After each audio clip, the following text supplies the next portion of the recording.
Okay, within this segment here, which is sped up at 1.5 times the speed just for time saving purposes, Preston Nichols here is going to be talking a little bit about some of the more technological aspects to what was happening at Montauk. But this will lead into a little bit more of the areas that I find intriguing because he will speak of whether uh, and how that was involved within what was being carried out. So hopefully this will play without any problem. Relating the baseband to the carrier frequency. Well, I have to think for a minute of what it would be the question. Answer your question. I got a totally different question. Who was in charge of this project of the doorbusters? What department of the government? This was under United University's Brookhaven National Lab. It was eventually turned over to the Signal Corps. Because most of these things were U.S. Army Signal Corps stuff. Even the one set up from the Weather Service was Signal Corps. So Signal Corps had ultimate charge of it. So as you're talking about this whole system, how does that now get into what was happening in the 40s and the 80s? Okay, let's finish this off a little.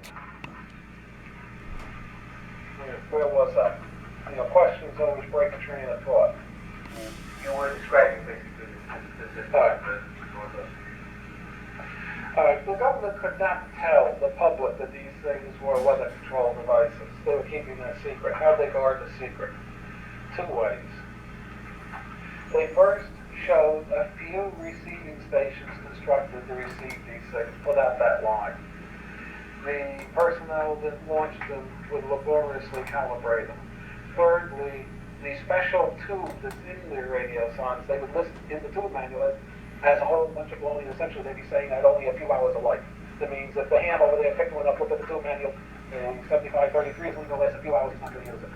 I mean, that worked very well. As I already mentioned, I've never seen a receiver that says they didn't use these, put out that line. The personnel that launched them would laboriously calibrate them. Thirdly, the special tube that's in the radio signs, they would list in the tube manual as a whole bunch of baloney, and essentially they'd be saying that only a few hours of life. That means if the ham over there picked one up, looked at the tube manual, the 7533 is only going to last a few hours, he's not going to use it. And that worked very well. As I already mentioned, I've never seen a receiver that says they didn't use a receiver with these things. This is why this is the hard data, besides the psychic data I base that the story is correct. All right, what we're seeing here actually is in actuality the genesis of the Montauk Project. The Montauk Project was Phoenix 2. The Montauk Project is a combination of Wilhelm Reich's work and the Philadelphia experiment. It was like two separate little projects going on in Phoenix 1. You had the development of the invisibility and its human factor study. Also, you had the development of Wilhelm Reich's weather control. So that was Phoenix 1? Yeah, that's Phoenix 1, and they converged.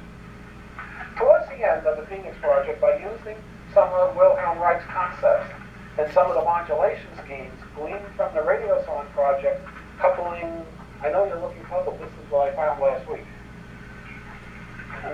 Coupling that to the equipment that was used on the boat in the later invisibility project, they found out to couple the two, you now could use this for mind control. I'm not saying move alteration. I know Governor Circle would rather have me say move alteration. Here, I call it a spade of a spade. Mind control. That's what these idiots were doing. They're not actually idiots. That's what these people were doing. That's what the Montauk Project was? No, the Phoenix 1. The end of Phoenix 1. Of course, what happened? Congress, the political government heard, hey, these guys are playing with mind control. They don't want that. So they told them, hey guys, cut it out. We don't want you looking into mind control. That's a no-no. So of course, the project was stopped. It was shut down. Does anyone here think it was really shut down? No, of course not. The people that were running this project went to the military and said, hey, we got this neat little project going. can eventually use this to influence the mind of the enemy to give up and to surrender. We need a place to do this. We gotta do this undercover now. So of course the military, they love the idea.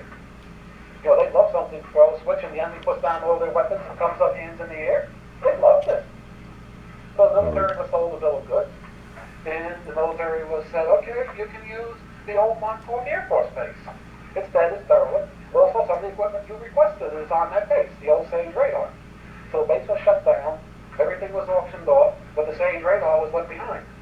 And the whole group moved from the Brookhaven Labs out to Montauk. That's Phoenix 2.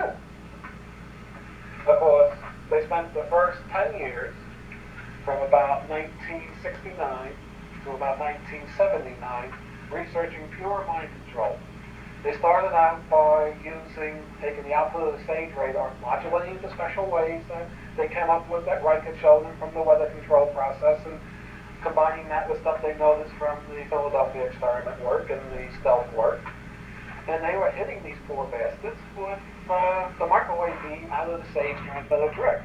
Sage transmitter transmitted about 400 megahertz, 406 megahertz, I believe most of the time it was set at. Would hop around frequency a little, do a change in phase. It was pulse modulated. They used the amplifying concept where you had many stages pulse modulated, each one pulse slightly different to build a form in the final stage. You got a specific pulse width or frequencies of pulse width? VRF was anywhere from 10 cycles to about 750 cycles.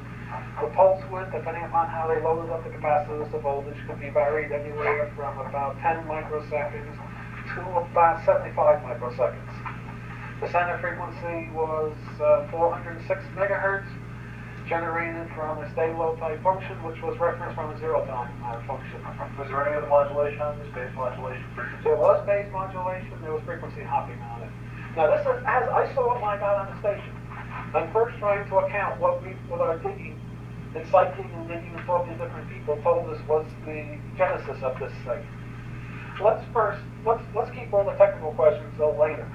Okay? Can you explain that the chronology? Phoenix 2, then it would start in 1959? Okay, we're going to end it right there for right now. And just so you can digest what he was explaining, and sorry for the little bit of technical issues. You know, I am not tech savvy, so you have to please bear with me. And once again, I apologize for any background noise. But we shall continue on with our next episode and go from there. Thank you.